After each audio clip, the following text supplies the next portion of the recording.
तो देखिए, congruent things मतलब क्या होता है? Things which are exactly identical in shape, ठीक है, shape and size are called congruent things. Congruent things का मतलब, जैसे एग्जांपल लेंगे, अगर हम पार्ले के दो बिस्किट लेंगे तो उन दोनों का जो साइज होता है वो सेम होता है, ठीक है। या फिर दो हम दो एक ही कंपनी के सिलेंडर्स लेंगे, उनका साइज और शेप सेम होता है, ठीक है। या फिर जो पेन में अब हम जो पेन में रिफिल डालते हैं, दो रिफिल का साइज भी कैसे होता है? सेम होता है। अगर हम अलग साइज की अगर रिफिल अपने पेन में इंसर्ट करने की कोशिश करेंगे तो वो क्या होगा? वो मतलब उस पेन में वो रिफिल नहीं आएगी, ठीक है।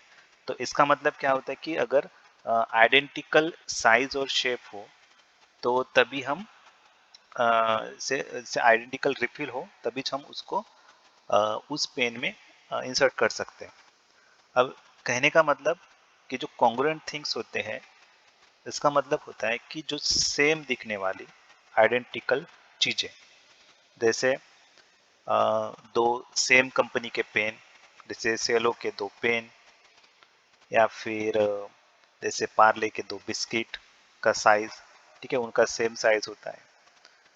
तो या फिर हम जो ब्रेड ब्रेड खाते हैं तो ब्रेड का भी जो साइज होता है स्क्वायर शेप का, तो उन दोनों का भी साइज कैसे होता है? सेम होता है, ठीक है।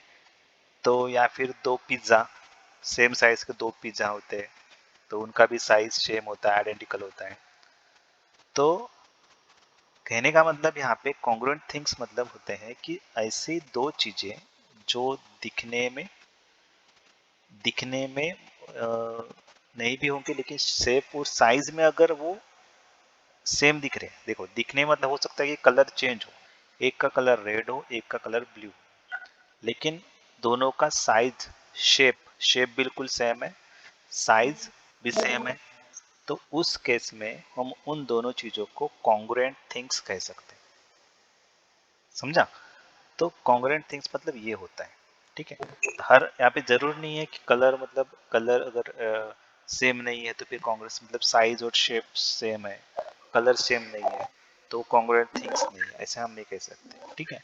तो जिन दो चीजों का साइज और शेप सेम है, आइडेंटिकल है, हम उन दोनों चीजों को हम क्या कहेंगे? Congruent things. तो तुम्हें समझ में आएगा कि कॉन्ग्रुएंट थिंग्स मतलब things which are exactly identical in shape and size are called congruent things, ठीक है।